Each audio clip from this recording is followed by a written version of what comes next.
King Ayurvedi greets you personally. The Boki Kellet is broad-shouldered and looks to be somewhere around 50 years of age. His golden crown sits on long, greasy hair above a heavily powdered face covered in bristle, and his expensive doublet is stained with oily spots.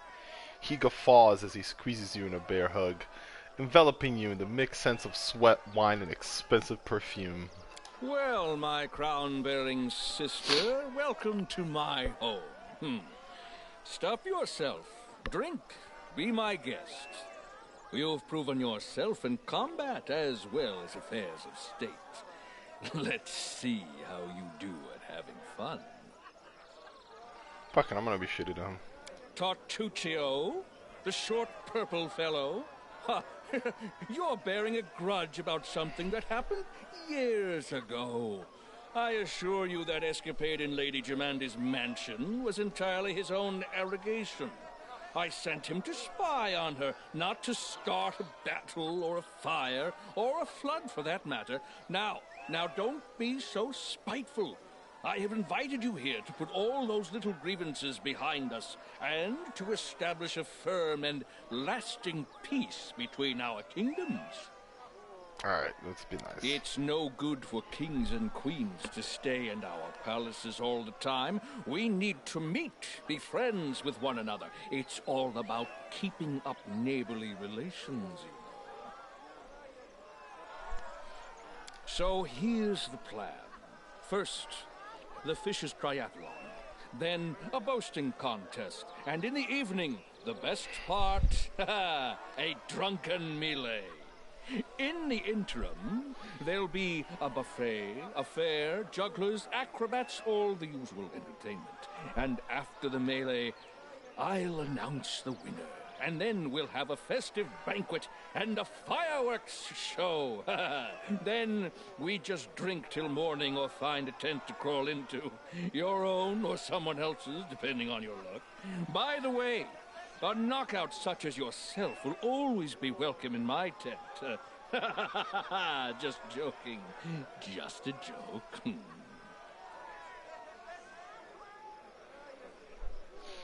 Just a joke. And one more thing. I'll have to seal your sheath. This is a peaceful celebration, after all, and bullies will be kicked out immediately. It doesn't matter if it's a king who decided to kick up a row or just a shopkeeper. So behave yourself and don't start any fights while you're here. Well, I have to go. If you need anything, talk to Nunzio Arpaia. He's my master of ceremonies, so he's responsible for organizing this mess. Have fun.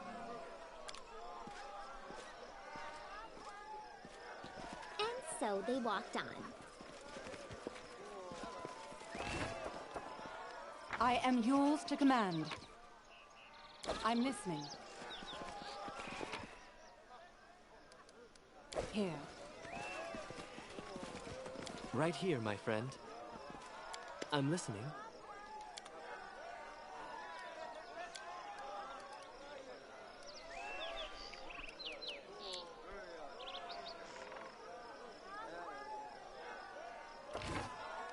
A reckoning is at hand.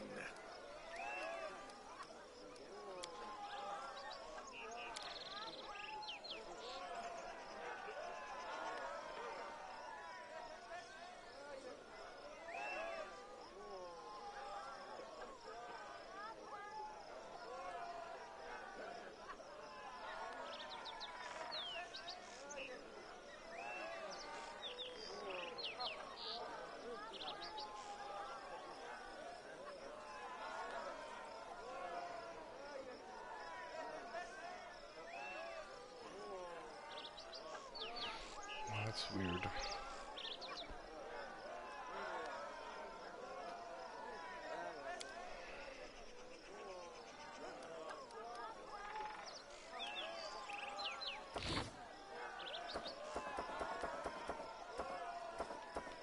I am your shield.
I need a challenge.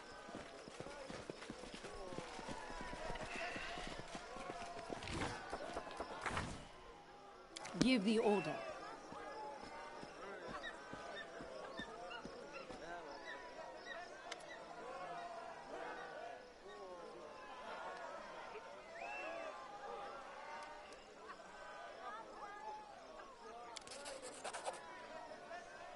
Oh, right, I'm supposed to read this. Young man staggers towards you, his expensive doublet wet and with wine. As he passes, he brushes shoulders with you and starts yelling, his breath rank with alcohol. Watch yourself! Who do you think you are, you pig? You trample on my foot and ruin my doublet. I'm a man's satisfaction. Why, is that Adami Bellavara herself over there? And it looks like she's calling you. What? Really? Where? Oh, how do I look quickly now? I'm all right. Whew, good. Adami, my joy. I'll be right there. And then off he goes.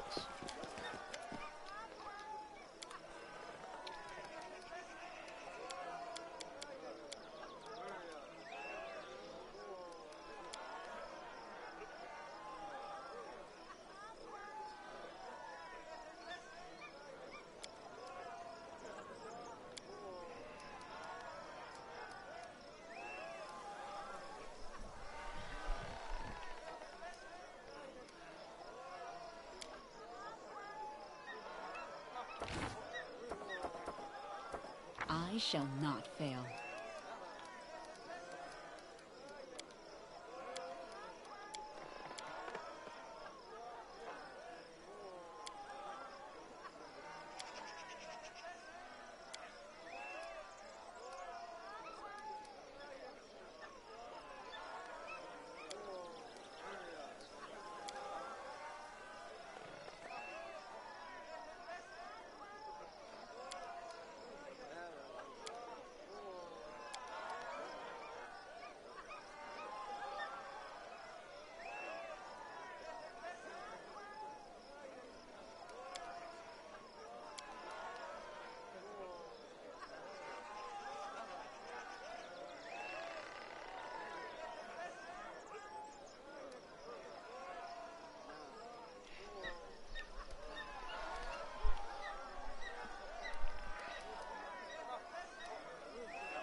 Don't hesitate.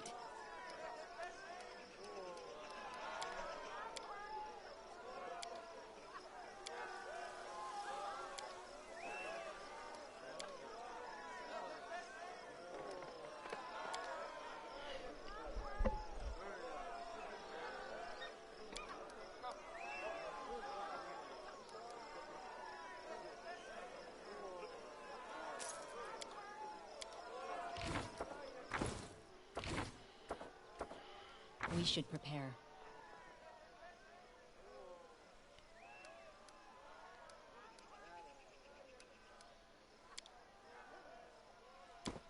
We should move.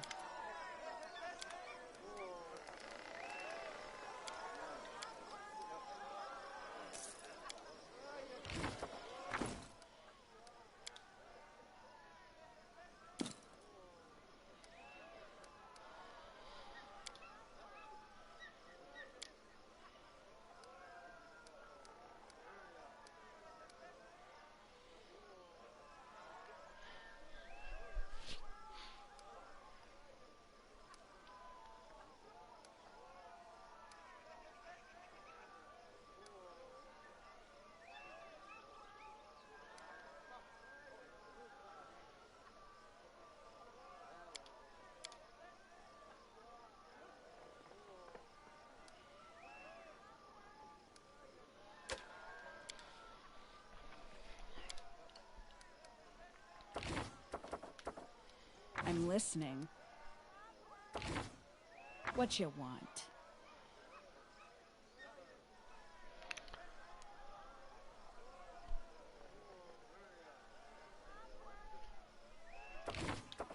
I'm listening.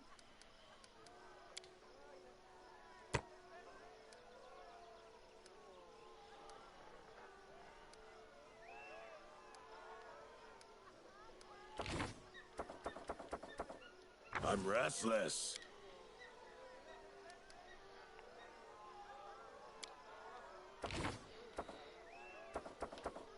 Here I am. See?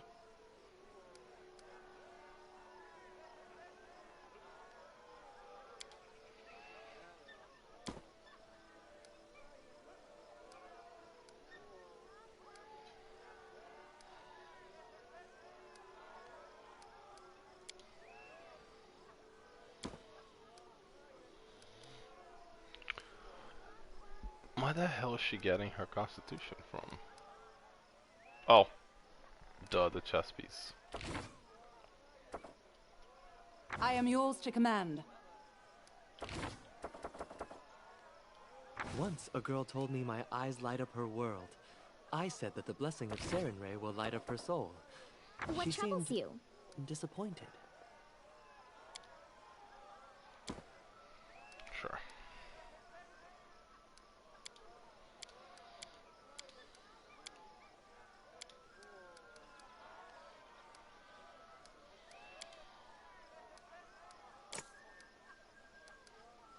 I wrote it like I saw it. Here. Okay. Spent all my money. Gnome's yellow, bloodshot eyes scan the faces in the room nervously. Noticing you, he grabs for his sealed sheath. What? Who are you? Oh, it's your highness? Forgive me, I didn't recognize you. An honor, truly, a huge honor. I'm Carneville, simple salesman. Who are you? I told you already. Gnome's voice rises in anger. I'm a simple salesman. Not rich, not noble. Why would a queen concern herself with me? She wouldn't. What is it you sell? What do you care? Fish and the like. Who might you recommend I meet here? No one? Everyone? How should I know? I'm a simple salesman. Leave me be. Yes, your honor. Great honor. Go, have fun.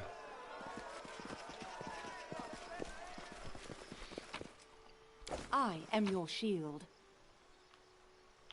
A Path of Splendid Glory by Igenvord, the Golden Quill, professor of the Academy of Grand Arts of Pitax.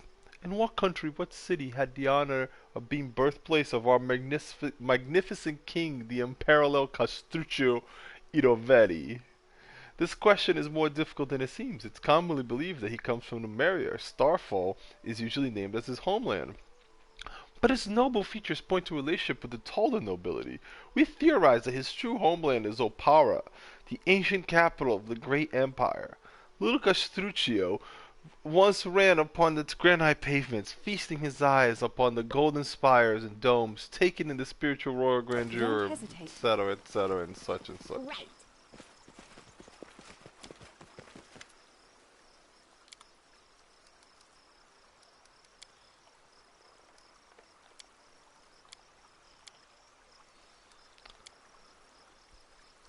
This is...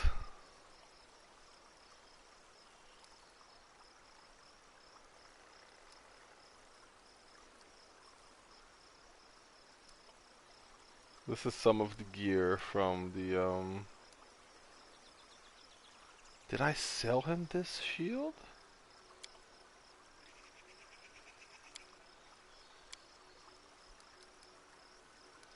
This is some of the gear from the, DLC, Varnhold's Lot.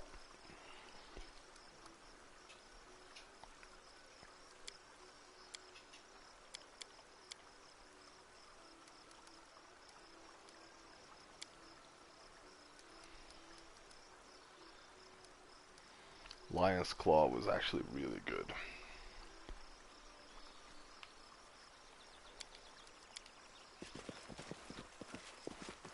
The path is clear.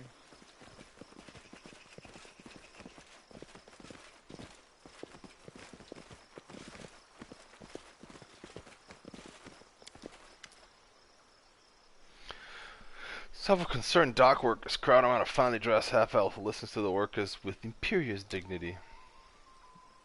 It's as we've been telling you, Judge. This is the third shipment in 2 months they've stolen from us. Can't keep that up. No matter how good the last year's business been, no cargo means no pay means no new shipments. We asked you about the thefts before and there's nothing changed. Where's the king's justice, Your Honor? The half-elf patiently motions for silence. It is true that pirates have taken route along the Pitax River and attacked several shipments heading upriver. The king has... He pauses, noticing you for the first time. He adjusts his posture and stands tall and straightens his sash of office before continuing. King Irovetti shall address the problem soon. However, he will hear no formal complaints until after the Rushlight Tournament. In the meantime, he advises the travelers downriver take care around Littletown. Until then, partake in the festivities and the king's generosity. If anyone has further questions or concerns, I am at your disposal. The gathered workers grumble and disperse, barely mollified by this response. A bright sash cuts across the man's chest, identifying him as a magistrate of Pitax. He makes a shallow bow while keeping his head inclined upwards, as if being polite but also conveying superiority. May the king's law guide you at the Rushlight Tournament today. I'm not. I overheard you talking about stolen shipments. Is there a problem? Ah, yes, that. He sets his teeth into practice smile, though his teeth briefly grind together. An outbreak of river piracy has caused some consternation among the citizens. Simply avoid exercise caution near Littletown. Perhaps Pitax would benefit from somebody who has a history of vanquishing bandits. Let us be clear, declares the magistrate, narrowing his eyes in disdain. Pitax's armed forces are entirely capable of handling these criminals. There is no need for would-be heroes or aspiring vigilantes to get involved, much less foreign interests. I recommend enjoying the rest of the festival. God, he can be so deaf to the people's woes. He calls himself a judge. I knew a judge once.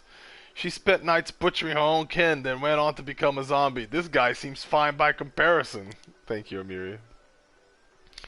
I can understand his reluctance to allow foreigners to meddle in his kingdom's affair. What I can't understand is his blatant negligence of justice and safety to his subjects. A fine day to you, sir. I'm by your side.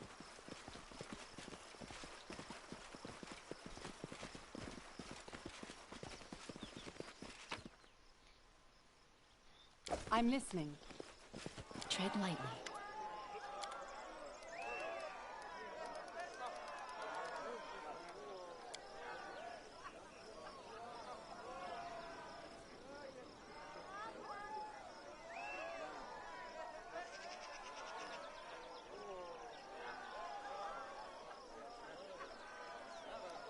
Oh my God.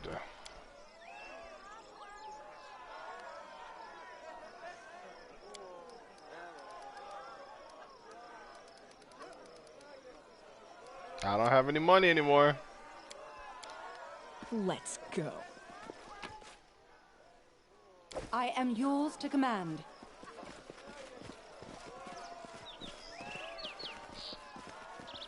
Let us be careful.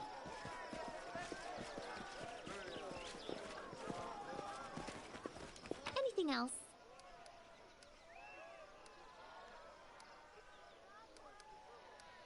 Here. Give the The path order. is clear.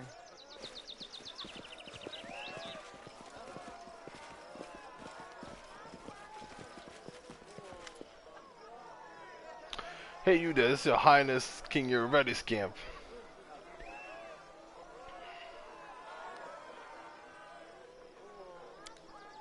You're not supposed to allow anyone in. If the king commands it, we will. But at this point, you could be a thief for all we know.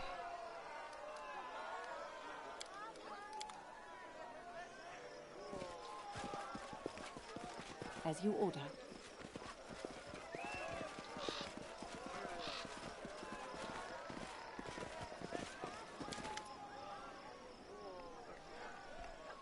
Greetings, Your Highness. I'm Talia Gitaren, headmaster of the Academy of Grand Arts. Welcome to the tournament. Is this your first time? I'll be honest, I'm delighted to hear what you've done with Sununu's Hills. Not so long ago, it was little more than a hole in the ground, and you've brought it real civilization. Bravo! Lindsay has some interesting news for you. Yes, Professor Earball found refuge in our capital. You know what? He's writing his memories of his time in the academy. I'm sure it'd be entertaining to read for everyone in Pitax. No, all of Avestan. A book, you say? How brave of him! I hope he doesn't neglect to include the details of his dismissal. Talia's voice is ice cold and bone dry. What details? What do you mean? I already kicked Professor About out of for just being too smart, didn't he? Oh, Lindsay.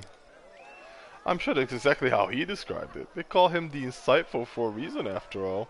Anyway, forgive me. I've no interest in discussing this topic further. If you'd like to exchange idle gossip, I'm sure you can find much more willing and interesting company here. I suspect you know to whom I'm referring.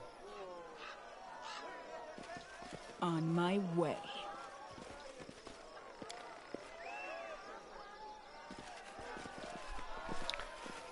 I gotta talk to Anamide Bellavada.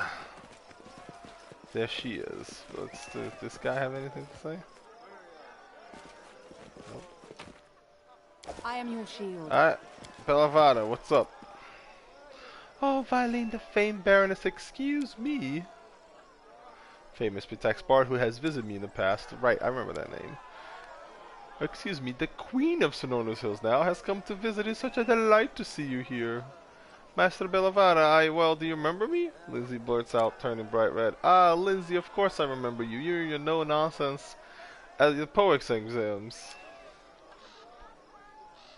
I hear you have your own publishing house now. I didn't take you for an entrepreneur of sort, but I'm happy you finally found your calling. Tell me the songs you composed for Ayurvedi as bold as the ones you sang in my capital. Have my humble verses so offended you that you still recall their sting? Please, your highness. It doesn't behoove a person of your stain to take umbrage against a petty bard. Don't you know the proverb? The tunes are chosen by the ones who pays the piper. That didn't answer my question.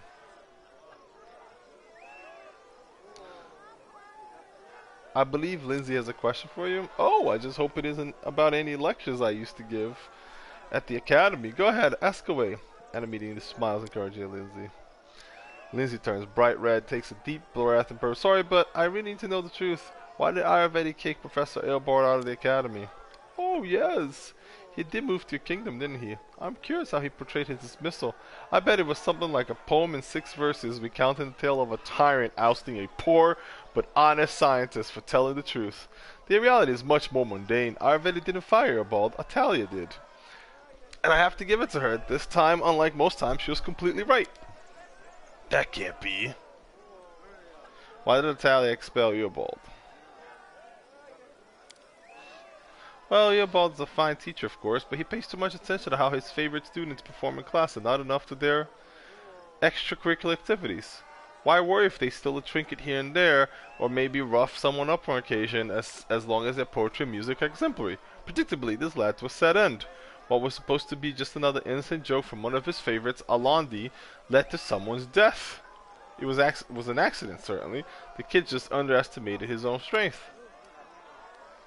Talia expelled a lot of them, and as always, Eobald went to stand up for them, but this time he discovered that her patience was not boundless. She blamed him, said that he let his troublemakers run wild, so he could get out of the academy along with them. She told him she won't tolerate any more bullying, and even if it comes from genius students. I understand it's odd to hear won't tolerate from a Talia Gitaran, but that's really what happened.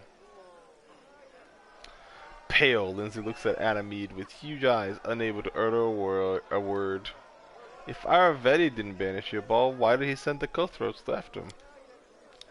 He planned to return the old man to Pitax and make Atalia reinstate him into the academy. Or, failing that, he at least wanted to keep him from going to you. Eobald the Insightful was a prominent name. Of course Ayurvedi would want the teacher serving him rather than his neighbors. Why would Atalia hide the circumstances? She doesn't like to discuss the academy's internal affairs. Behind the neat facade, there are too many events she's looked the other way over the years, all in good faith, of course. Thank you for telling us the truth. I'm not sure you should be thanking me. I see poor Lindsay's not too happy with this truth, but hey, come on, girl, cheer up. Being disappointed by people is practically a professional necessity for people like us. Whatever I may have said before, you're not a bad bard, and that means you have to face the music. Thank you. Alright, tell me about yourself. You could have easily asked any of my admirers who Anamide Bellavada is. That'd be about 3/4 of Pitax, and the rest are all my haters. Haha! I hate this lady.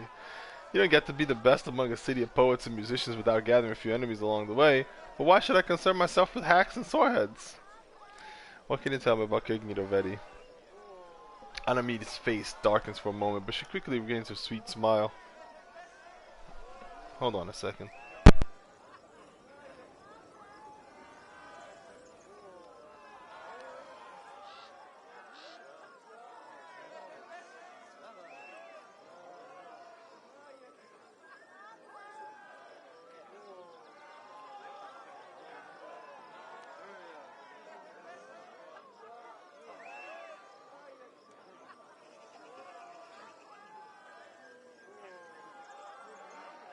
I'm back. Love him or hate him, you can't deny he's a great man. Pitax was a boring place before him. Only pirates, fences, and other scum did any business in the area.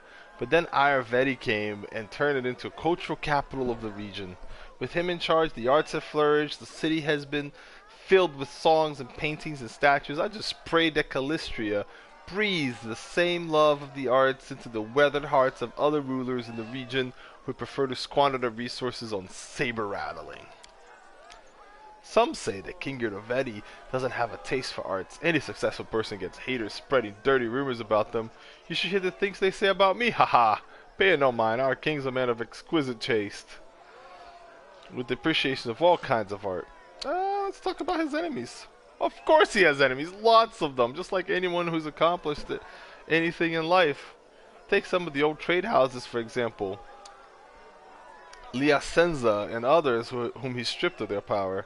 They love to see him at the bottom of a river. Even now, in their mutual sorry states, they can't manage to work together. There's also Ursay Kaelisi, captain of the guard. He's just seething with indignation when the king brought new rules to the city. Who wants to listen to the whining of failures like them? Ayurvedi brought a golden age to Pitax. Who might you recommend I meet here? Depends on what you're looking for. If you're in the good mood for pleasant company, well, you've already met me. If you're in the mood for some schadenfreude, you could listen to the whiny guest Pere Liacenza. His family lost the Pitaxian crown in a card game. Or maybe Atalia Gitarin, the headmaster of the academy, who seems to think her skill in bureaucracy makes her a good bard. And if thrills are what you're after, especially the shivers down your spine kind, try speaking to Carnev Viril, head of the Thieves Guild. Oh, nice. Tell me about the Rushlight. Our beloved king has won this tournament once in several years since he took the throne. Okay, that's not once in several years is weird. Guests from all the river kingdoms come, from Daggermark to Mivon. It's a pity Brevoy didn't honor us with any representatives this year. I guess the Eldori aren't in a very festive mood right now. On the bright side, we get to host you for the first time. And Calistria willing, it won't be the last. I feel like it will be. Can't believe teacher lied to me all this time? I'm gonna learn the truth as soon as I get back to the capital.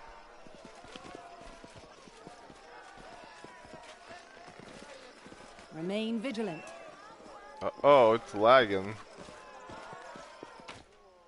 Don't hesitate. Nuncio Arpaia.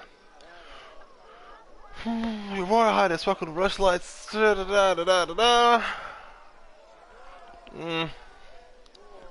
Talk to you later. I'll go ahead.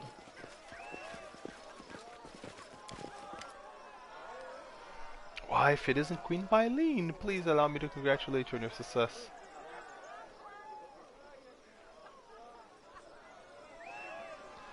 Who is Stefano?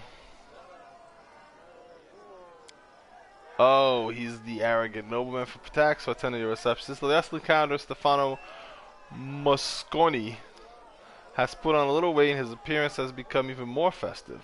As you approach, his polite smile. You were less polite last we met. I concede my mistake. I suppose I'd met a king for a day whose state would last a few months at best. I never imagined you would match my king in dignity, let alone that your country would become worthy rival for Pitax. Considers me a rival? I didn't think I'd give him any cause for a feud. The unfortunate reality is that your very existence, along with the strength of your kingdom has acquired, is cause enough. What would happen were you to join Mivon against Pitax? Or perhaps you might seek to extend your lands west and not stop at the border? What if merchants from Brevoy began traveling through your lands, bypassing P-tax entirely? And of course, the most important question, Moscone grins turns predatory. Do you sit securely on your throne, or does P-tax have a stand a chance of expanding east? At least you're honest with me. I appreciate the warning. Think nothing of it. I have great interest in seeing how events unfold. Why wasn't I invited this before? I mean, no offense when I say this, but both you and your state were frankly inconsequential. Not significant enough for attention, but your victory at Bravoy's borders and your subsequent coronation changes all that.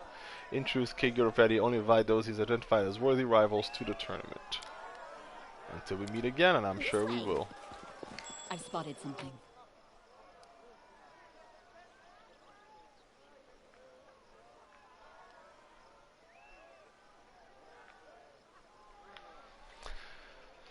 What?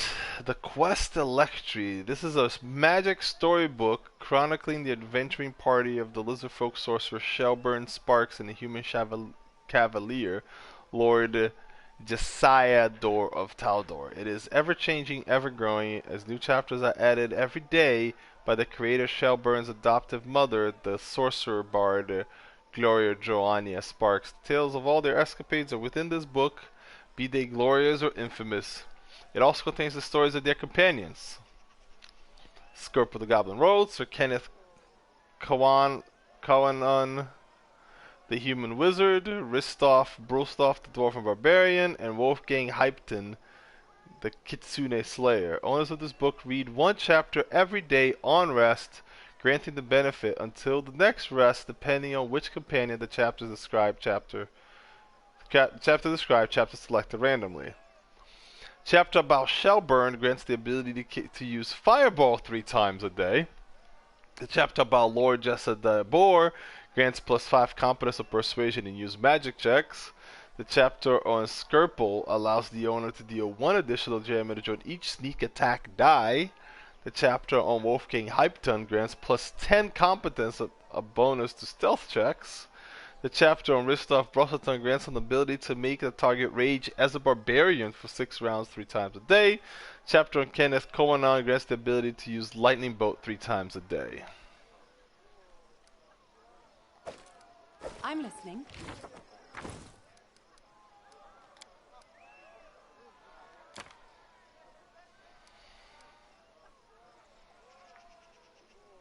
Here. Give the Head order. on.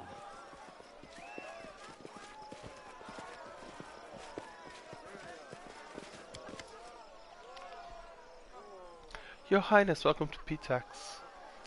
Iresi Kalesi.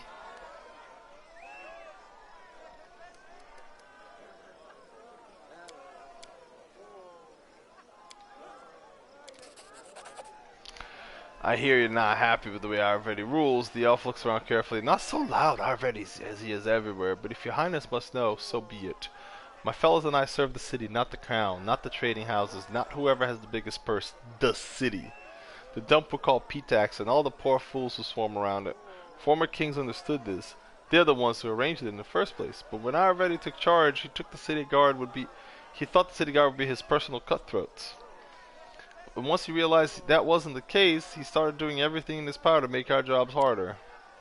Now he has his personal guard he formed, who are above the law and following the orders of a barbarian.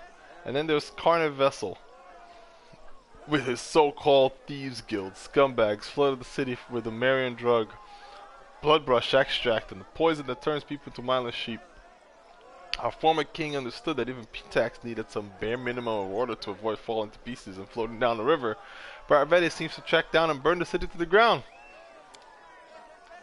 If your words are true, noble guard, please accept my compassion and admiration. To serve the law and the needs of the people with so much against you, even your own ruler, no deed could be more worthwhile.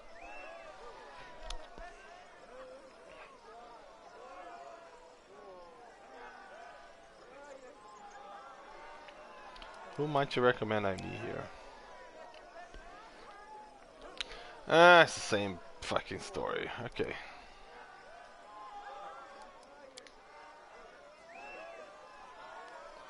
None of the other conversations, they all seem to...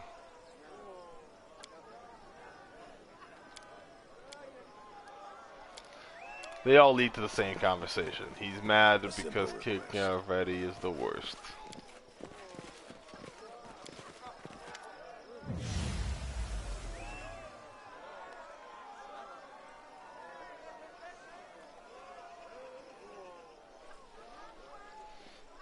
What's going on here?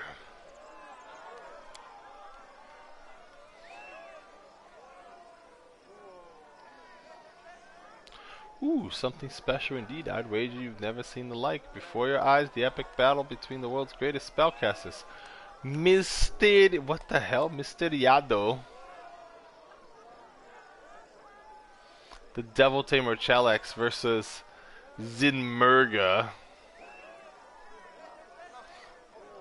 Magistress of Irisin Witches. Who will win?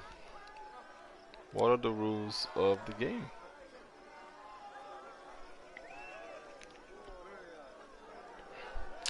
Who do I bet on?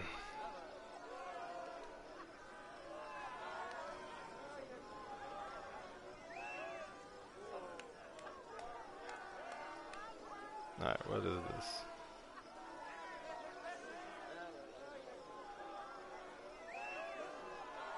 Jesus Christ.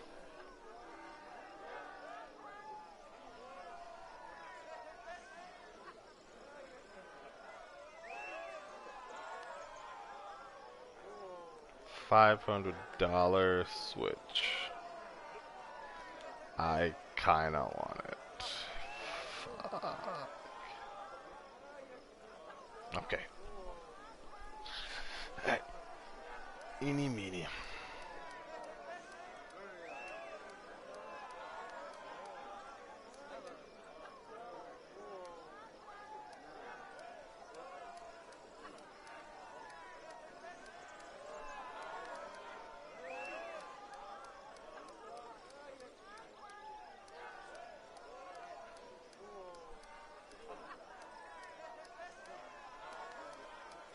Who do I bet on? Who do I bet on?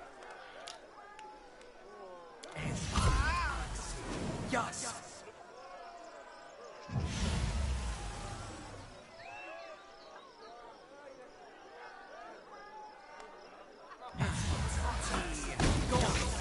Are they evenly matched?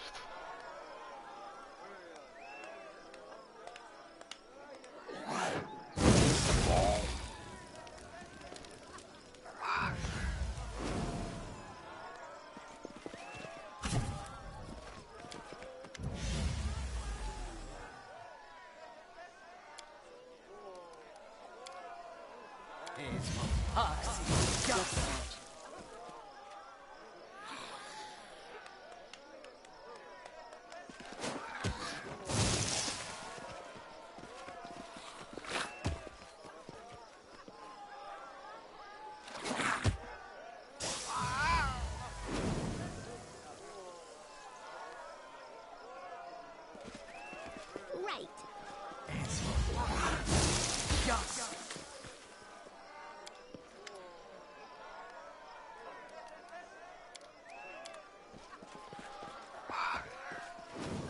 And so they walked on.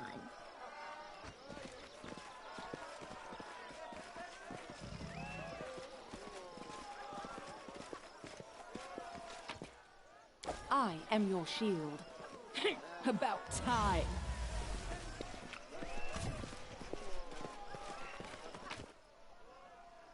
I am yours to command. You can rely on me. I'm listening. It's just not my lucky day. Completed. I've been taught if someone annoys you, you either pray or polish your armor. The path is clear. It is why my armor gleams as it does.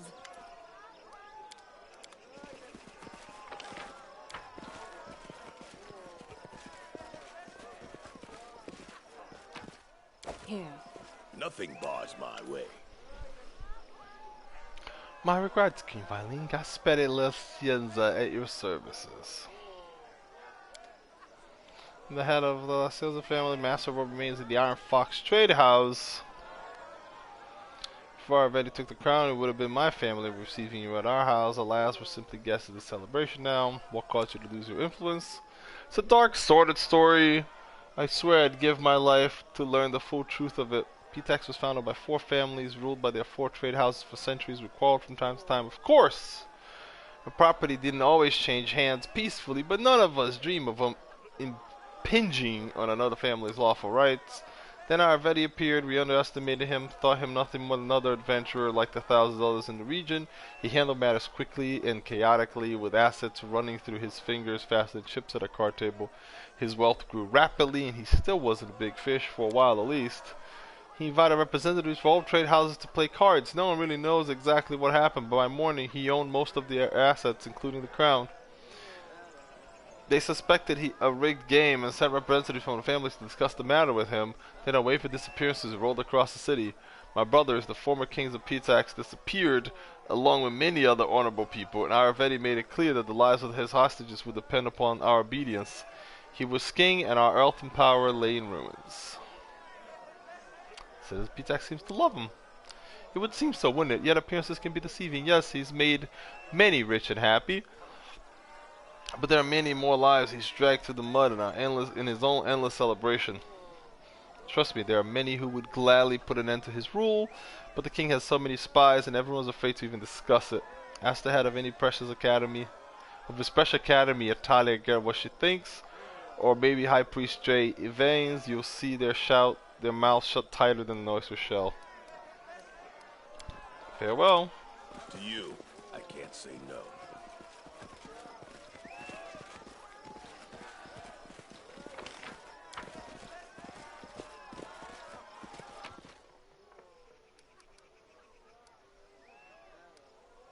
I am your shield.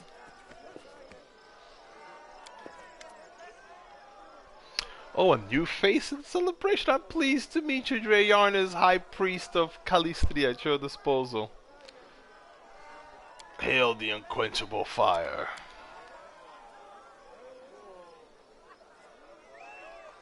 Calistria, the goddess of revenge. I'm sure many mention Ayurveda in their prayers to her, probably not with the kindest of words. You are well versed in matters both spiritual and political, of course. It is not my place to say what people pray to my lady for, but you're right that many would wish revenge upon him.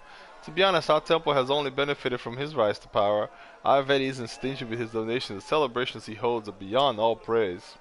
King himself, though, his exuberant pride is irritating. Calistria dislikes those who would place themselves above the gods, and I wouldn't be surprised if she teaches him a lesson sooner or later. That I could deal with, though. There's something else that I find harder and harder to tolerate. You see, the goddess patronizes bodily love, but only that given voluntarily. Oh no. It is sometimes difficult for me to protect the young priests and priestesses from his unsolicited attentions. I fear to imagine how hard it must be for our beautiful Anamide or what Atalia Gideran must deal with. The king is often said to mistake the academy for his own personal harem. Oh, God.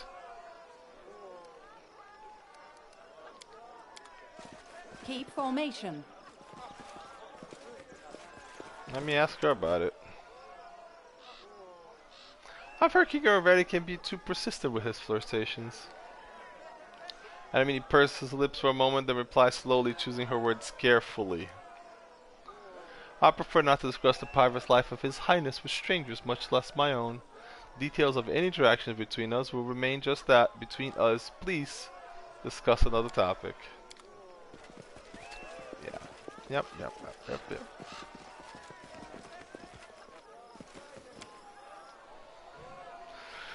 I've rolled a lot of diplomacy and succeeded. Let's not fucking risk it here.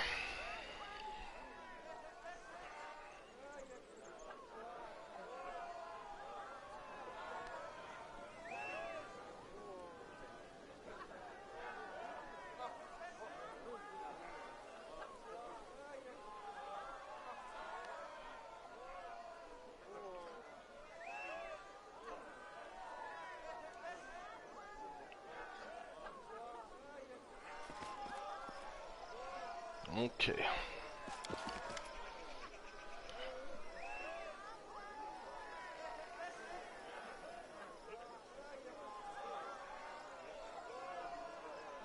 I'm ready you told us why you expelled the boss from the academy. I've no interest in what that individual told you. Please, let's discuss something else.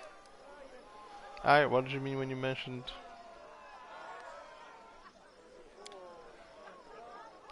Alright, I hear you're not exactly thrilled about Aravetti's power. Remember, this is defamation. My students and I owe everything to King Aravetti. How fares the academy? Oh, just splendid. If you ever find time to visit PDEX, I'd gladly give you a tour. We're currently holding an exhibition of our graduates' works, though it's a pity that... No, it's fine. Believe me, we have plenty of worth come... Alright. What's upsetting you? No, please don't worry about it. I'm just disappointed that one of our best students, Trebisente Colon, couldn't be here today. He could be singing in any capital, but the king chose to send him to some backcountry village, no little town. Ooh, little town again.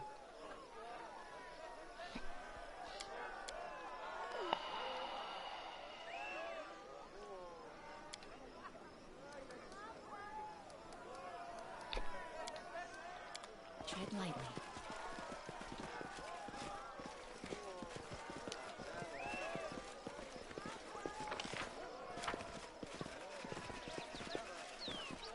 Share my path.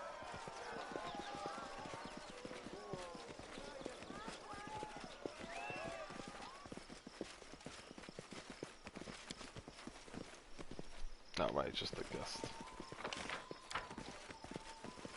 Don't fall behind.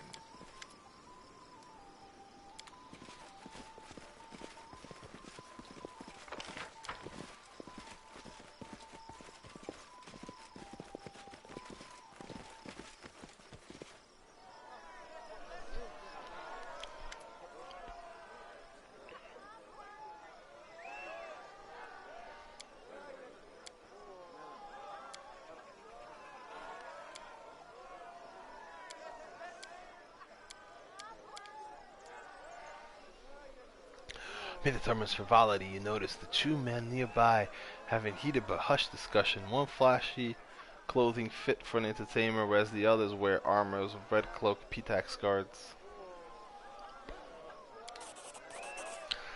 Although the two huddle near one another, their voices are only occasionally rising above the ambient laughter. You're able to overhear the rest of their conversation.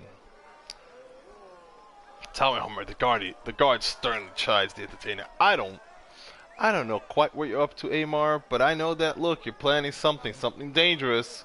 This is the time, you know, he's become harsher about... Look around you, Tywin, Amar interjects. The celebration, it's just more blood and sport to cover for the ongoing troubles, and we both help shepherd it along. This isn't the future we had planned for, but it's the one that fate has dealt.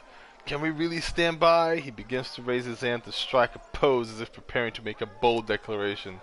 The guard's hand intercepts Amar's arm, firmly preventing the entertainer from making a scene. You know how harsh justice is these days.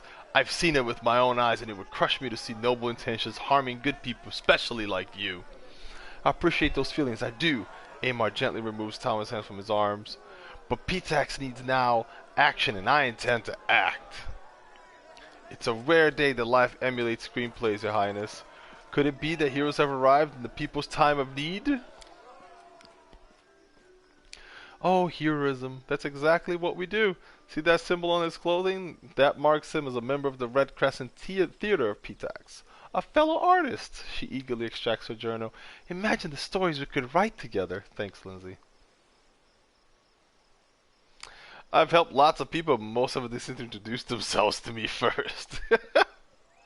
Oh, my manners. I am Amar the Champ, the playwright and stage artist. Attracted here by King Aravetti's call of theatrical talent, I am also a student of local legends, which is how I recognized you. What's the problem? First arrived here 5 years ago, answering on King Aravetti's call for artists and actors to make Pitax a new crucible of arts. Excuse me. Admittedly, the king dedicated plenty of money to building new theaters and schools. Art only thrives, though, when there are visitors and patrons to pay for it. That's why our writer has failed. The Pitax River is our lifeline, connecting us to the outside world. River pirates know it, and they prey upon incoming travelers. Let me guess, Little Town? You might think the king would thwart these pirates and defend his people, but no. He's only sent escorts to protect key shipments, leaving everyone else to the pirates' depredations. This tournament hides how we suffer from the king's inaction. Now the king's soldiers cannot or will not vanquish the villains. What happens in the stories? That's right, heroes step in. Numerous victims have told me of the attacks, and I have pieced together approximate location of the pirates' camp. If you can ambush and defeat them, traffic will flow, commerce will thrive, and you'll command the adoration of the boatmen, dock workers, artists, and more. Naturally, I'm prepared to write a play dramatizing your exploits. What do you say? Before I accept, I have questions. The wisest protagonist always asks questions. What would you like to know? How many pirates out there? A few dozen. Okay. Why hasn't the king acted? That's unclear. Is there a reward? Ivar laughs over the term starving artist was fairly common in Taldor. Perhaps you haven't heard of it before? I do not have that much wealth, but I can help you win the people's adoration. I also understand that among the theater's props are a few enchanted items of actual value, so perhaps I can entice you with those. Alright. Yeah. Then it's settled. I'll write down the directions real quick. When you're done, you meet me in Pitax, and I can hear your account. No doubt the magistrate will be pleased to stop getting piracy complaints too. Hope you'll arrive in time to see my latest production. Speaking of which, I'm already late to oversee its rehearsal. Now that's more like, let's go crush those pirates, and we better not waste time. I don't like Pitaxoids people. Everyone's always trying to cheat you or swindle you in some cunning scumbaggery.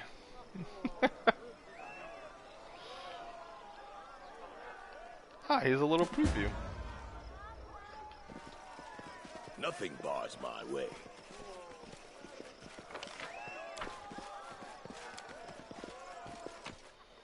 I am yours to command.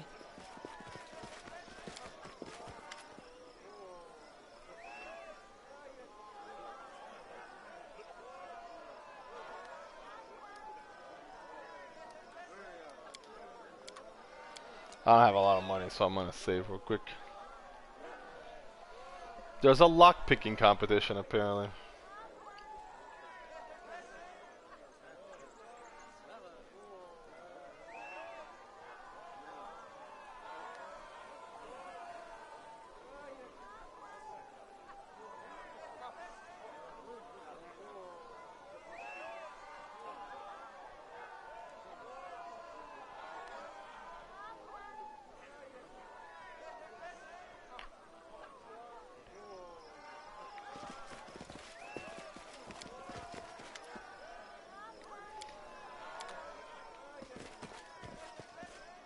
Applause, please.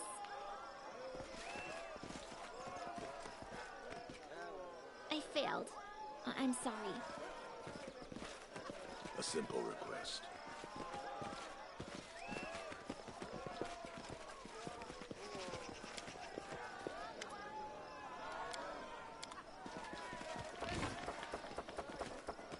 Adventures call to them.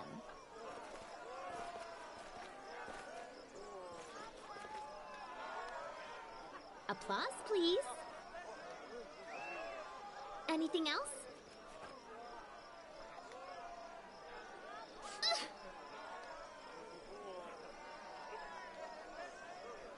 I failed. I'm sorry.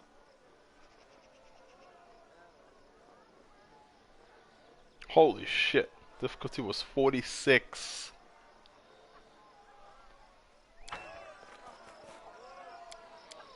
Yeah, no, I'm not doing that.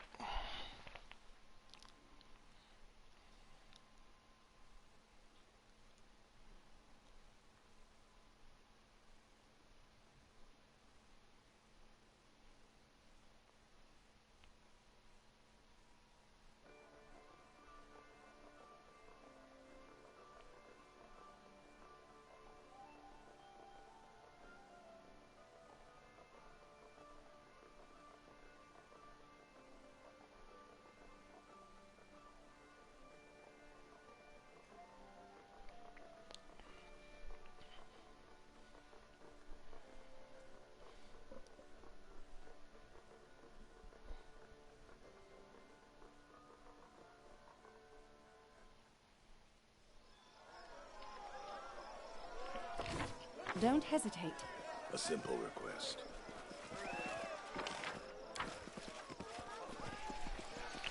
I think that's everything.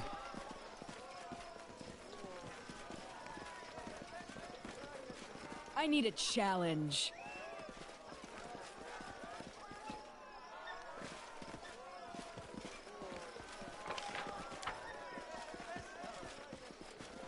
Let's go.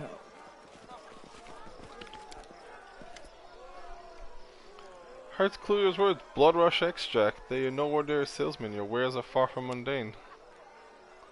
Quiet, I say. Too many people, too many eyes and ears. You want to do some business for me, P-Tax, I'll remember you. Alright. I'll go ahead.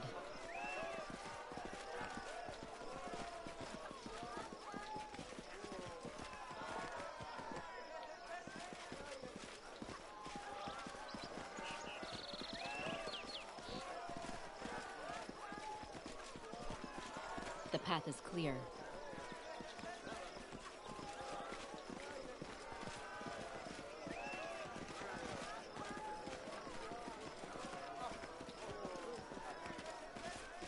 So they walked on.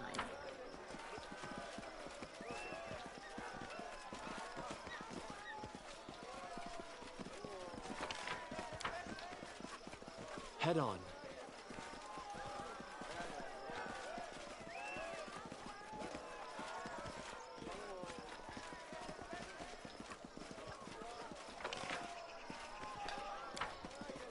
Nothing Making sure I bars didn't my miss way. anything.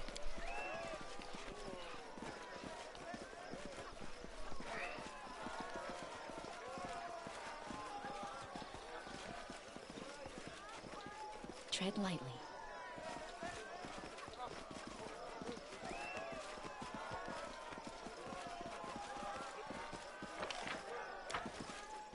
To you, I can't say no. Nope. I'm listening. Just a lot of wine. I spotted something. Here. Oh?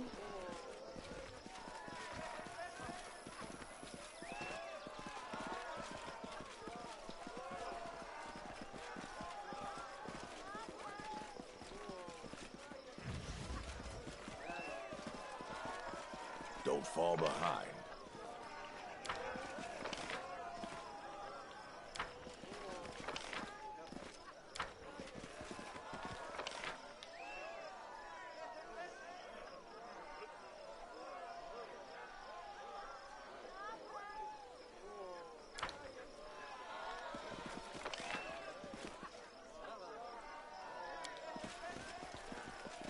Oh, that's super cool.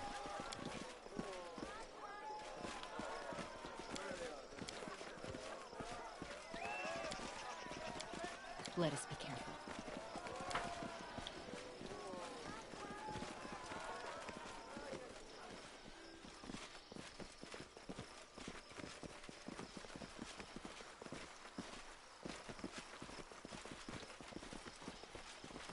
Share my path.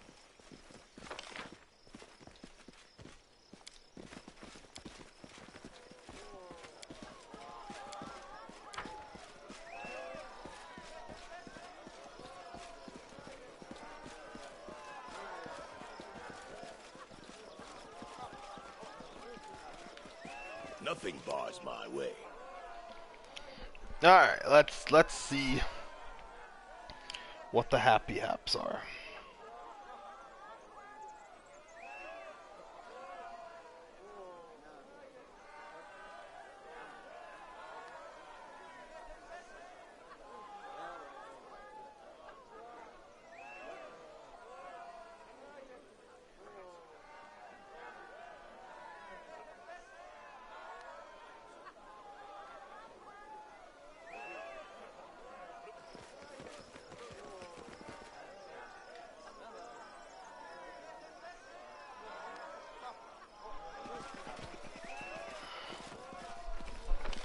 Wait. Count on me.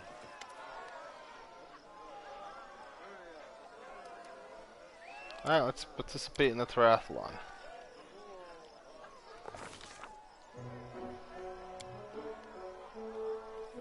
Oof, that's rough. They're both really bad rolls.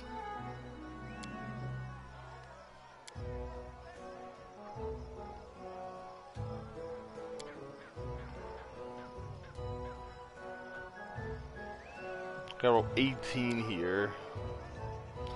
Guess here I can get away with less than that. Trumpets sounded over the arena announcing the commencement of the Fishers Triathlon. We were to distinguish ourselves in 3 sports. If you could call them such, you'd be the judge of the arena. The first round was fish carrying. If you can believe it, they built narrow bridges over pits of mud and placed barrels on either end. One side filled with fish, the other side empty. The goal was to get all the fish from one side to the other barehanded without falling in the mud.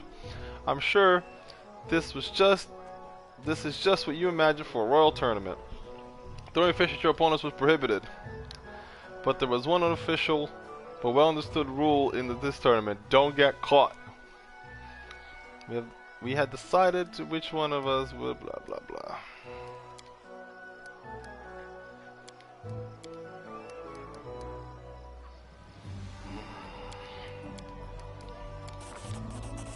Holy shit, it worked!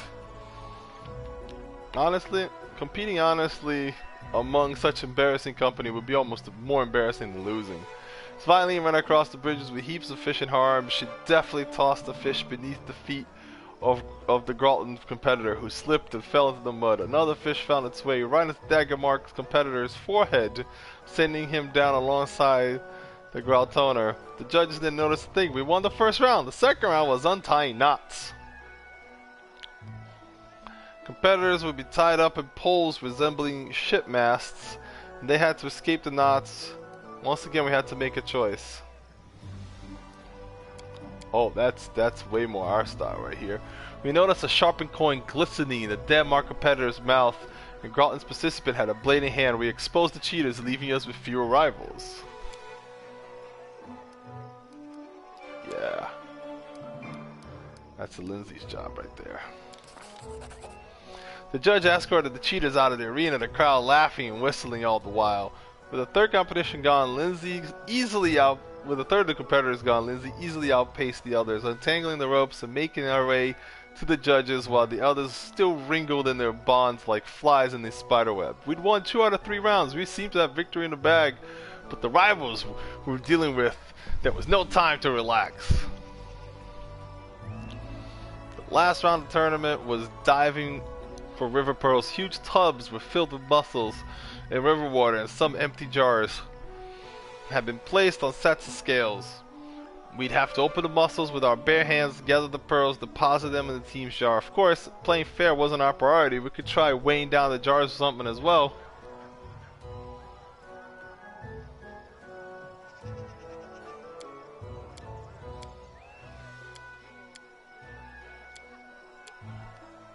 I mean,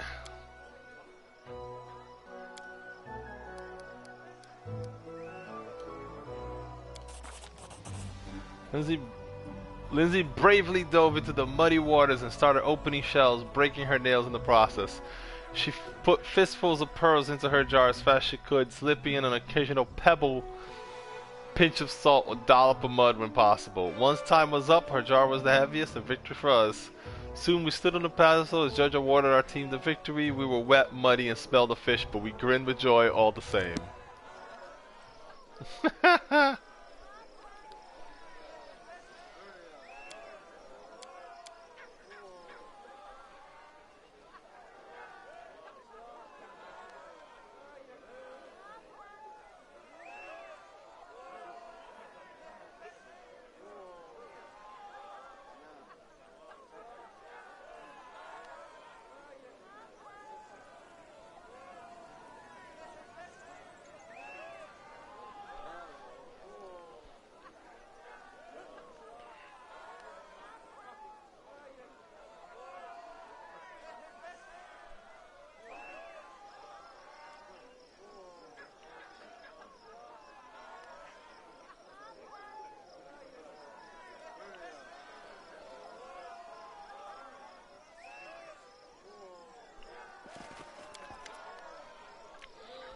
Alright, let's do the boasting contest.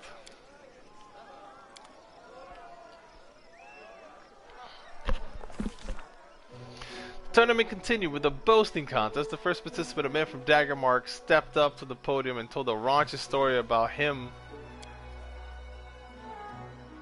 sexy shoeless god of war, sneaking into the temple of Calistria, seducing all the priestesses, including the high priestess, in a single night. The crowd was particularly amused by the suggestive glance he kept casting towards one of the guests from Timon. She simply smiled mysteriously in response. The second participant was a guest from Gralton who told a completely plausible tale about his travels across other planes where he battled undead hordes, Deadent, and defeated blood-curdling monster, Gazebo. He was an average storyteller at best. He'd be lucky to get a C at the story of the Academy, but the listeners were inexplicably elated, suspicious. We took a closer look at the card, and of course, we spot a bard using some magic tricks to aid Galtron's performance. I mean, holy shit, we can kill this guy? We quietly warned the bard that we would shut him up if he kept interfering. That's more my style here. Also have a plus 35 to intimidate. And the roll is a 35, so... Bard got a message quickly disappeared. Without the bard's support, the guest from Galtron immediately lost the audience's approval. As he grew more and more nervous, he began mumbling and stumbling over his words, and he eventually left the podium among jeers and whistles. Then it was Pitax's turn. The kingdom's honor was represented by Aramid Belavada, sweet-tongued singer whose smile could win over the most withered of hearts. Oh, Anamidi. But while her voice was smooth as silk, her words stung like arrows. With a soft smile, Anamidi told everyone how she'd spent months in our kingdom learning our secrets and instigating a riot. Of course, the honest trade of the bard and shady dealings of the spy go hand in hand, but oh, Anamidi, who could have expected such an ugly blow from such a lovely lady? She described in surprising exceptional critical detail how much the citizens of our young state suffered under the atrocities of the troll assaults and the magic plague. She never stooped to actual lies. She made it sound as though our queen, Baroness at the time, was simply drinking and debauching while her subjects struggled. She made our crusade against Vortikai look like a cunning conquest of Varnhold, and the war with the Target Lords was characterized as an irresponsible venture. Talk about cruel and unfair. When Anamid finished and left the stage, it was our turn to perform. And what feats did your participants decide to tell?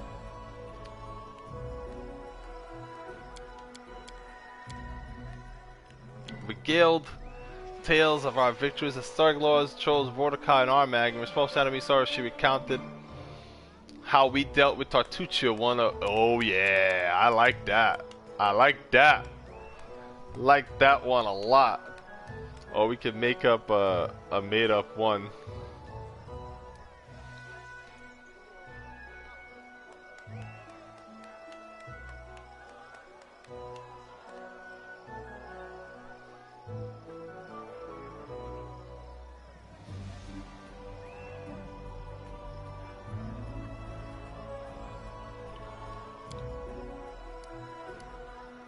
Yeah.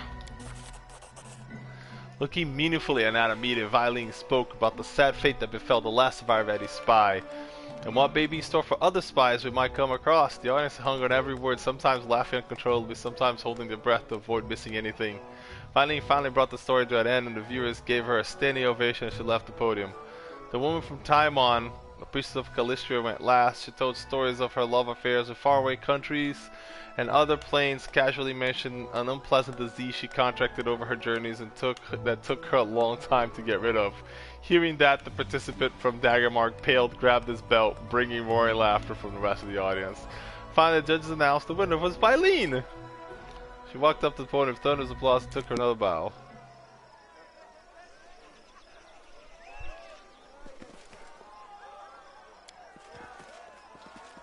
It shall be done. Alright.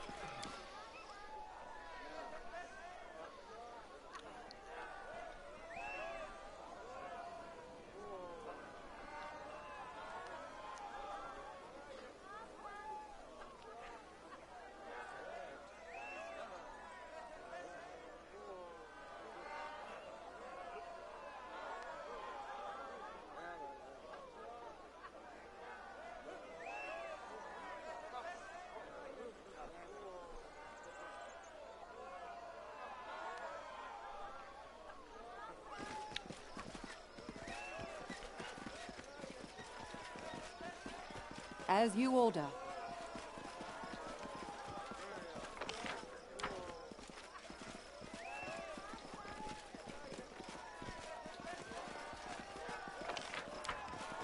A simple request.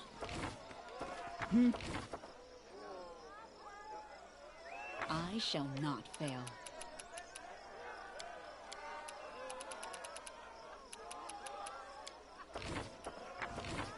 Confide in me. Any fun to be had? Anything is possible.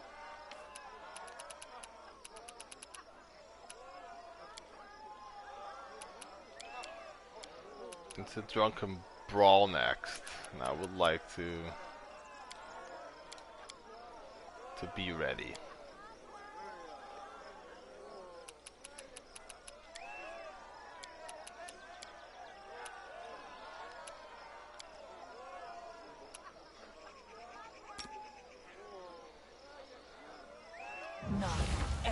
A reckoning is at hand.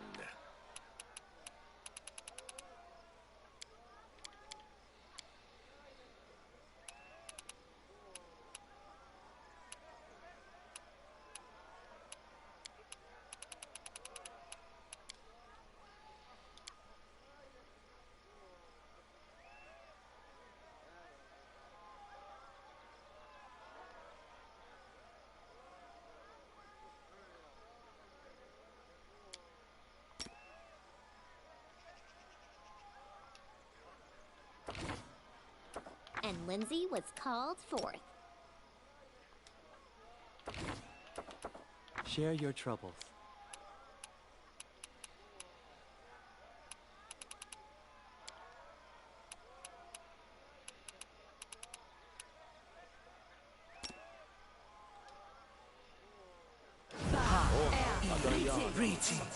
I yearn for entertainment.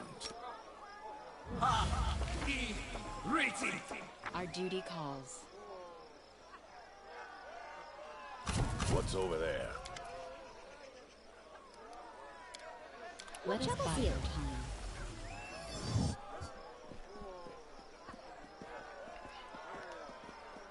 Enemy near.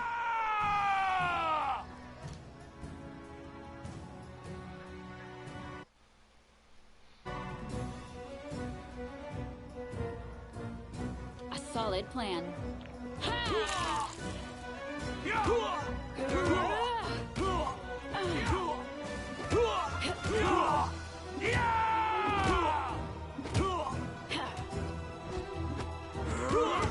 Forwards. Aim carefully.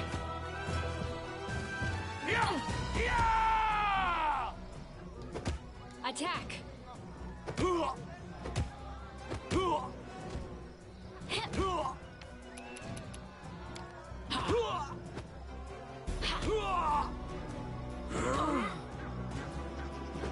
I knew the Pitax guy was going to be the biggest problem.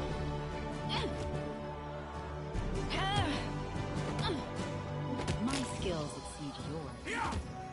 Yeah! Fuck yeah!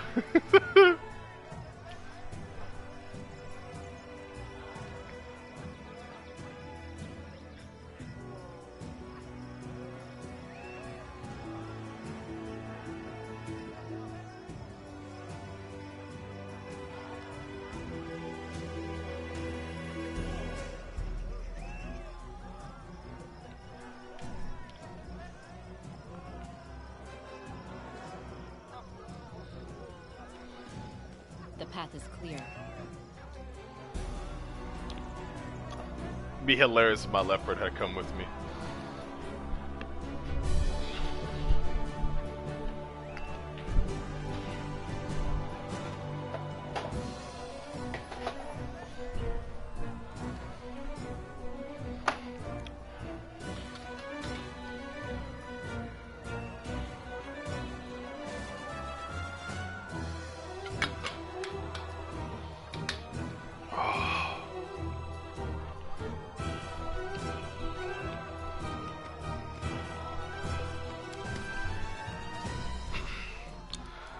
It's finished, right? I'd like to know who won. Ah, yes, His Highness is about to make a speech announcing the winner. Everyone's gathering around now. Lords and ladies, another Rushlight Tournament has come to an end. I'd like to thank all of you who honored this event with your presence. My friends, I'm happy to see all of you, but I'd like to give a special welcome to one guest who found themselves invited here for the first time. Today we had the Baroness... no, excuse me, it's Queen now, isn't it? Of a majority of what was once the stolen lands. Thank you for coming, my darling. I can call you that, right? I thank you with all my heart. I first learned of her from my friend Stefano Mosconi. To be honest, his report was less than flattering. Impassable swamps, monsters galloping about, and a complete absence of any valuable resources. Nothing more than a dirty hole ruled by another bandit lord, hardly worthy of your attention. That's what he wrote back then. I'm so happy he was wrong. This fucking guy. Truth be told, even now traveling that domain is a less than pleasurable experience. Some roads have appeared, but their safety leaves much to be desired. Take the sad story of the poor Toman Henvaki from Gralton. He set off to those lands and hasn't been seen since. His brother Edrist went to find the poor fellow, and what happened? Damn, I fucked that up. He returned empty-handed. Toman seems to have vanished into thin air, like hundreds of travelers before him. At least Edrist was lucky, I suppose. He managed to come back alive. That's certainly considered fortunate for those who decide to swing through those lands. And the hunt the Baroness put on, clearly imitating my tournament, it was beyond description. While guests were out hunting hydras and owl bears, the latter came from behind and ate at the banquet table, along with all the servants. Some celebration, right?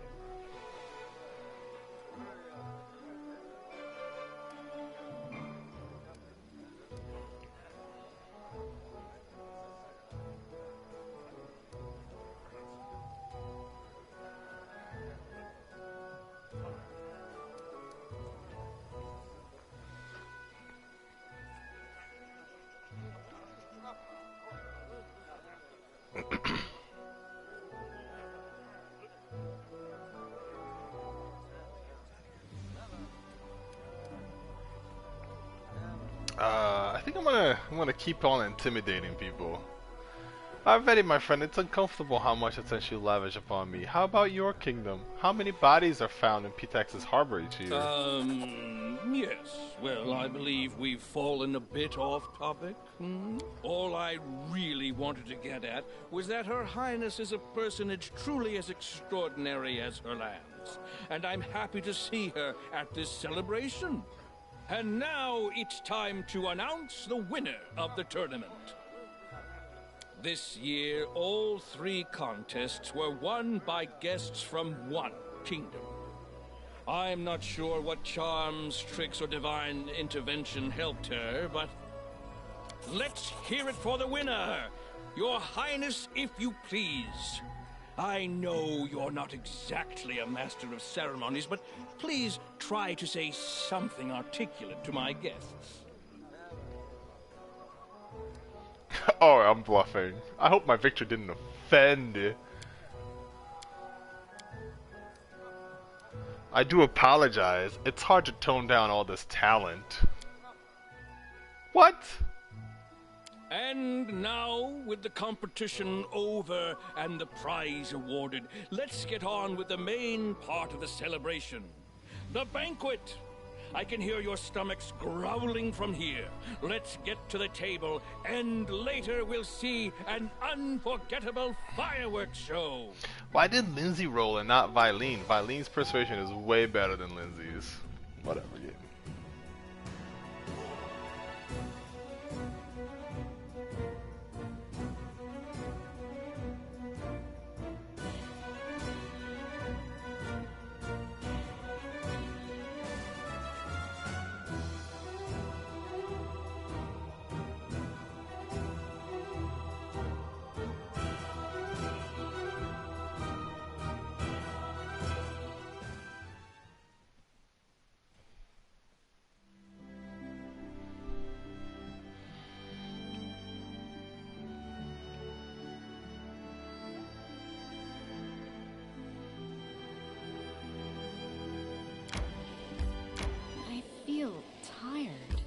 We just came from...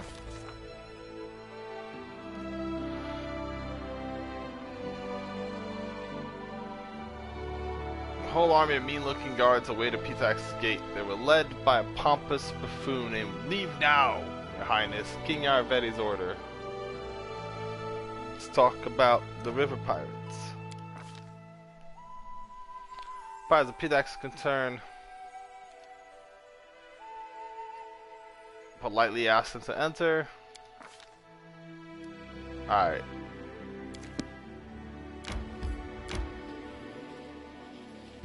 My strength betrays me.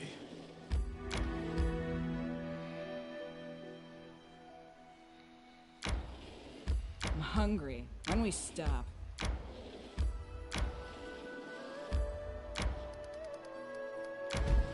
We should gather our strength.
May we have a moment of respite?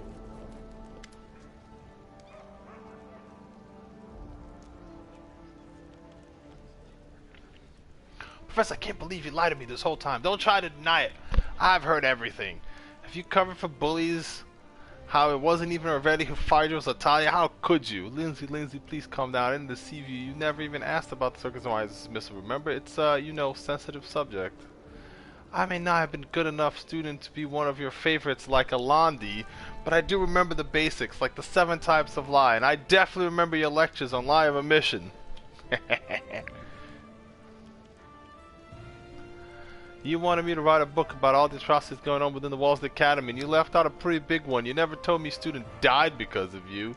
What other sensitive subjects have you been avoiding? Lindsay, I beg of you. How much of what you and Lindsay wrote about the academy is actually true? There's no direct lie. I admit that in some cases I may have concealed or misrepresented some details to protect the innocent. But believe me, it was in noble intentions. Ayurvedi's atrocities are no secret to anyone, and this book may bring about the fall of a tyrant. But I cannot allow the academy to perish alongside Ayurvedi. There are too many innocents, wonderful artists, blah blah blah blah blah.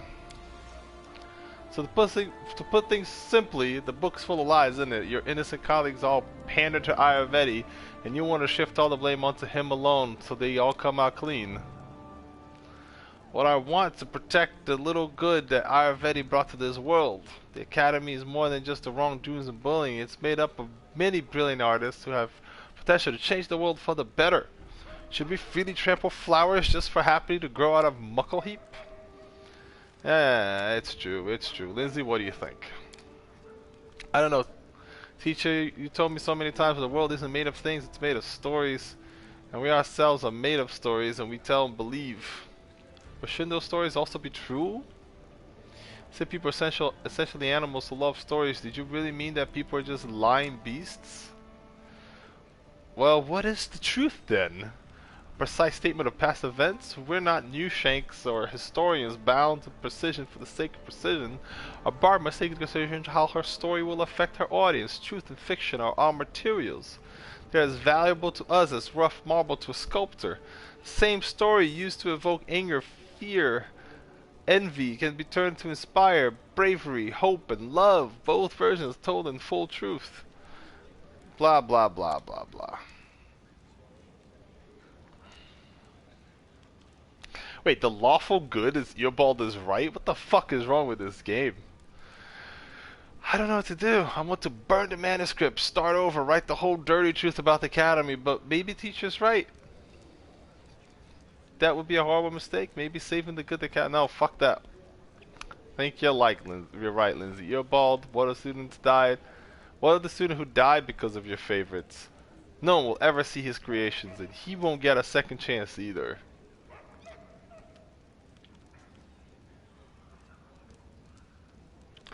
It's interesting that lawful good sides with Eobald, but lawful neutral sides with Lindsay.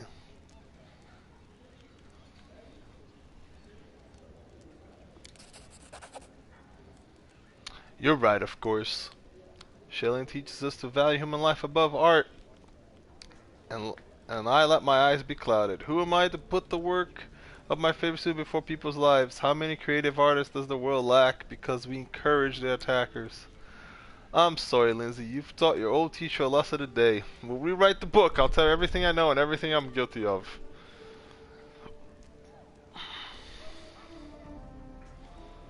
Lindsay, will this book distract you much from the main project? No, of course not. Your chronicle will take years of work. The book's about the Academy. Well, that'll be in a couple of months. In truth, if the truth about the Academy destroyed, then it wasn't really anything there to save. Let's go, teacher. We have much work to do. And you, she turns to Alandi, pack and leave. Nope, don't say a single word. I have no interest in your excuses or apologies. I just never want to see you again. Alandi shuts his mouth, swallowing his response before it started. With a simple nod, he leaves without saying a word. I mean, he killed somebody. That's...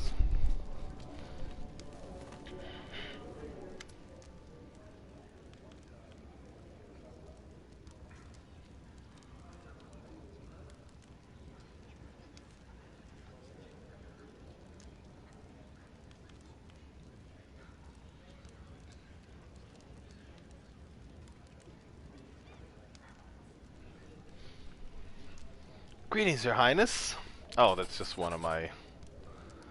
Thank you, I guess. No, make whatever you want.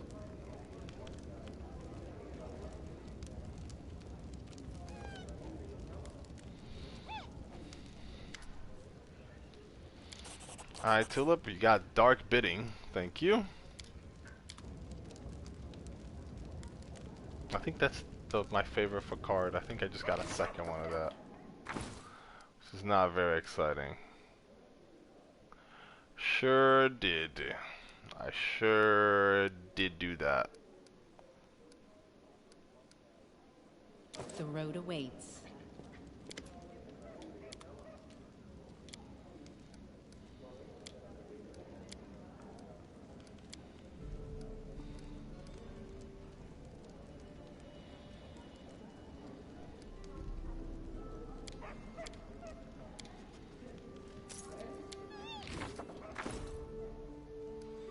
Oh, god damn, that's why. That's why.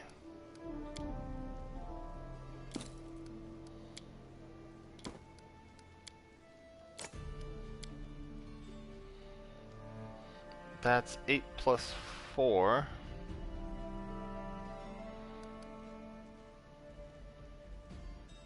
Same fucking thing.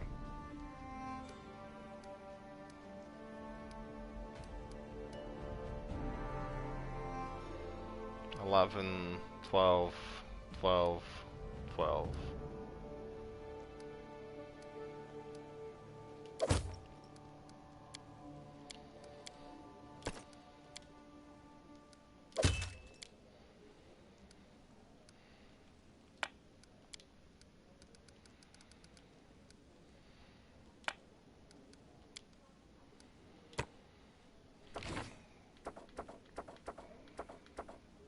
I am yours to command.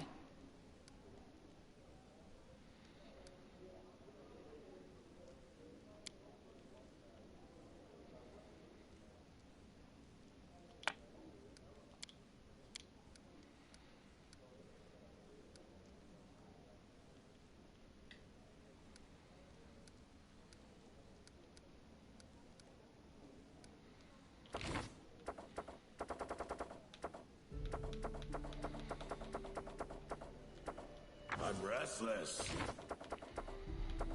Request.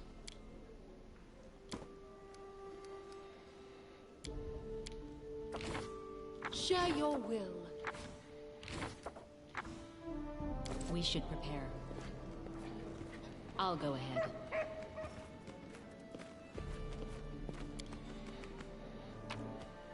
I shall not fail.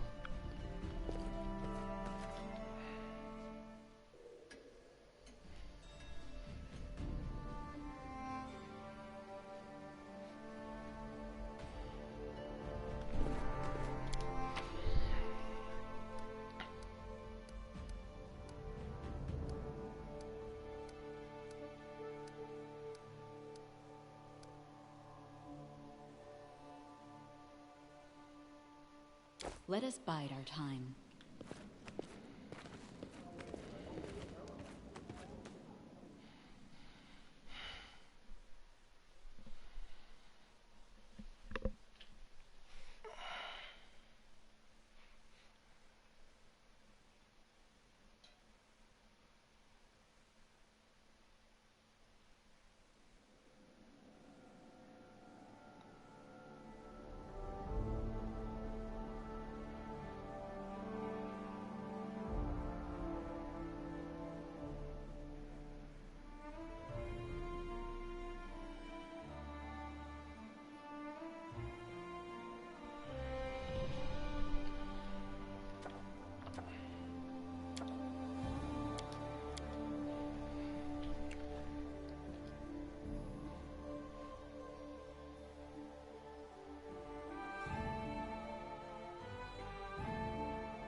Let's head out.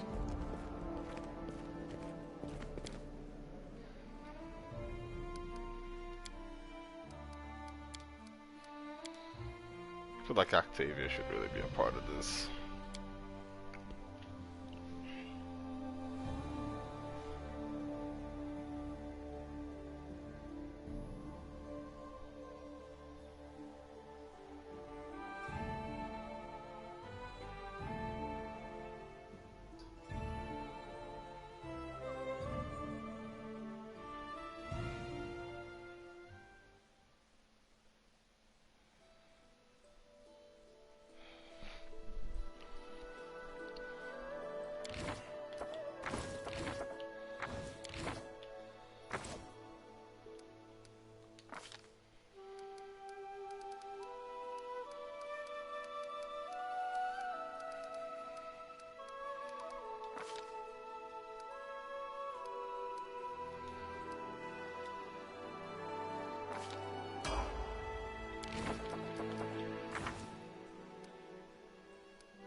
Give the On order. my way.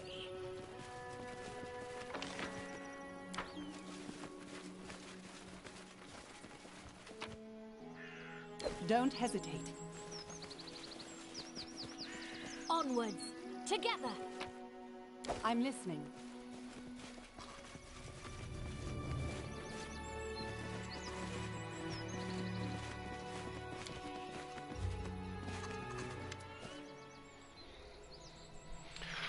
In the dry grass, you can barely make out signs that people once lived here. Burned bits of tents, rusty swords, rain-washed bones, an old half-orc, the only living soul among the desolation. Wrapped in the charred mental, he sits on the ground, devouring the raw rabbits, tossing bones to a dog lying on his feet. He squints as you approach, but he doesn't reach for any weapons. Who's there? No one comes by here anymore. I'm Rengongar, son of Sharpfang's tribe that sold me into slavery. Where are the Sharpfangs? You're looking at them. Points at the bones. All day, elders to children. Just left of the Sharpfangs, well, me and you. Who are you? Inged, son of Shatara, the last of the Sharpfang's tribe. Got nowhere to go. My hand's been feeble for a long time. I sit here and eat whatever coal brings to me, waiting for some kind of person to pass by and help an old man bury all these bones, but no one comes here. Must think it's a cursed place. They're right. Tell me about your tribe. Tribe was always stronger, braver, more valiant than the other tribes. Know what? We had tradition, mixing our blood with orc blood, orc power with human prowess. We took the best of both races. No room for weaklings in the tribe. Weak children were either left in the field or sold to someone in the city. You say you were sold? Must have been sickly. What good would that do to the tribe? Don't blame us for your own weakness. Rengongar clenched his fist. Octavian placed a hand on her shoulder. Easy now. Let him finish. I'm glad I brought her. What happened to the Sharpfangs? Dead. All dead. Chieftain's son destroyed them. See, Chieftain Agdan, may he feast eternally with Gorm. He didn't want anyone else's kid to become chieftain after him. So he needed an heir of incredible power. That's why he chose Grau, the Dragon Eye, to bear his children. She was a mighty orc warrior who scorched her enemies with lightning. Boasted of having dragons in her family. She demanded a lot of gold for it, and she delivered more than she promised. She had not one child, but twins. Agnan thought a while on what to do, then wisely decided that a tribe doesn't need two chieftains, so the weaker one, Rengongar, to someone from the city to get the gold, got back some of the gold he spent. Started raising the second one, Stagar, to be our new chieftain. The boy was alright, deft, cunning, and strong. He knew how to use dragon charms, could strike an elk with a lightning bolt from his hands when he was knee-high. But there must have been too much orc and dragon blood in him, too little humor that he got, well, you know, man knocks on his head with a bony knuckle. Had a temper like a dragon. If something went wrong, he started fighting right off. Couldn't tell his tribesfolk from strangers and would shoot lightning at the tiniest provocation. Was always cocky with his father too, calling him names, screaming about how Chieftain sold his brother, saying he'd look for him, return him to the tribe. In a word, crazy. Anyone else would have been happy to be the Chieftain's mantle, the one I wear now. Anyone else would be happy to be getting the mantle, especially with no rivals for it. But he was stubborn, wanted his brother back no matter what. Then one time, Agdan grew tired of Stagar's whim, decided to teach him a lesson as a father does. Knocked him a couple times with a long rod, that was it.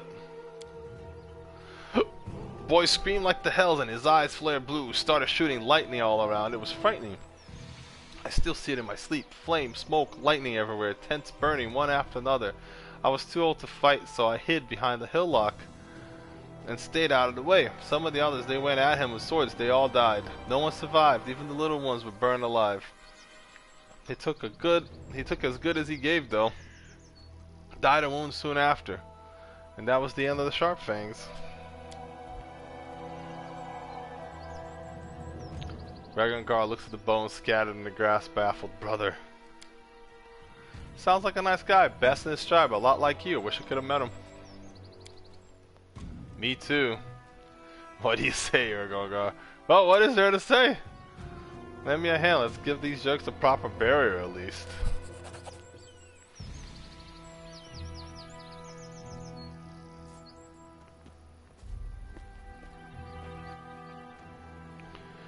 Lad, you're Stargar's brother, the chieftain's second son. This is yours then. The old man drops the charmed mantle from his shoulder, holding it out to Vergongard. Tribe might be gone, but the chieftain's mantle is yours by right.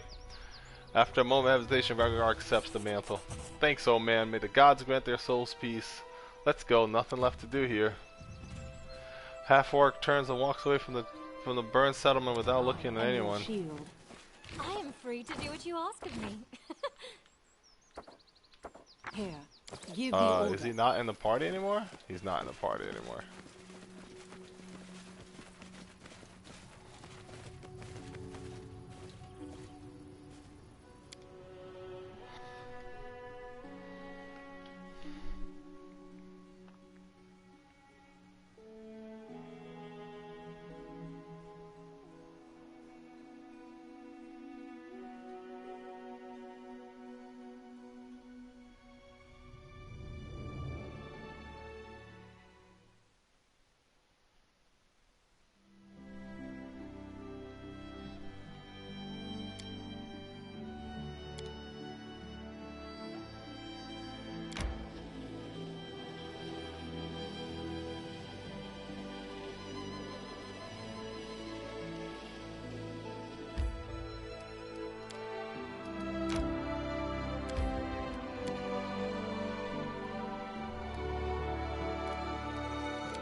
The path is clear.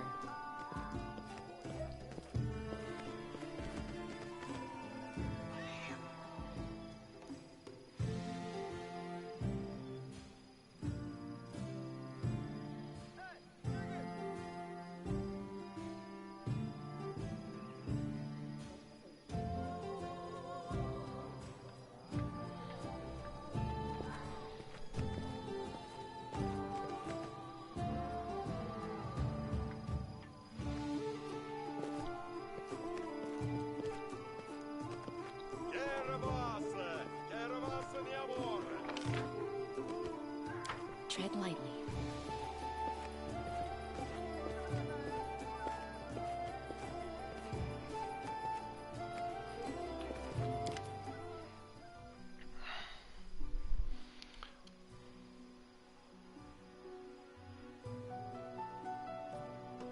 Well, it's over. No accusations, no spitting faces, no big fight, just a pile of scorched bark. It's a stupid story from an old fart.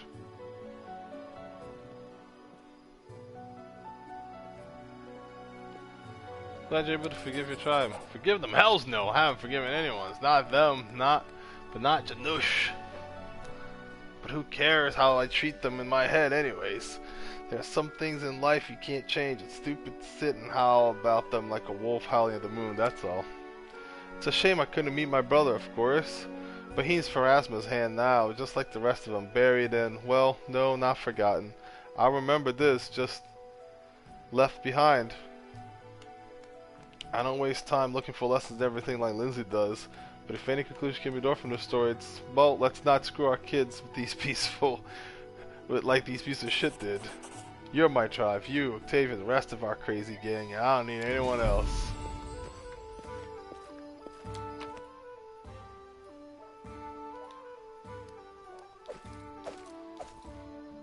I shall not fail.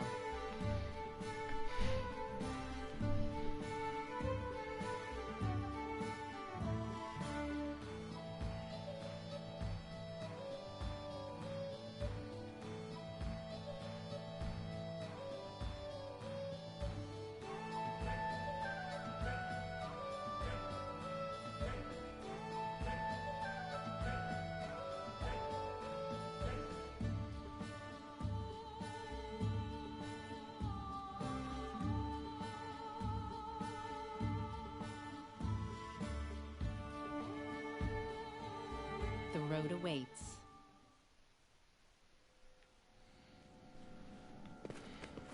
Let us be careful.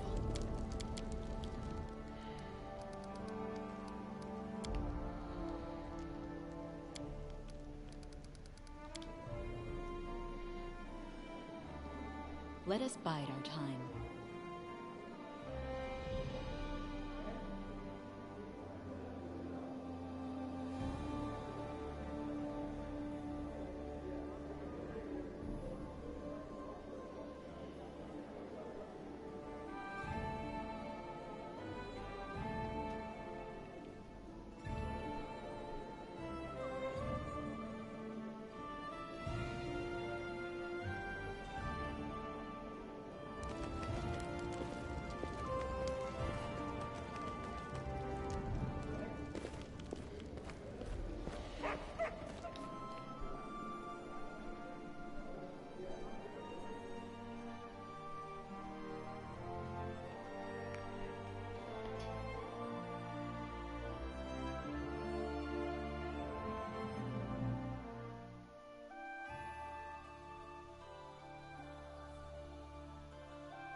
Okay, this is gonna be boring time, so I'm just gonna turn this off for now.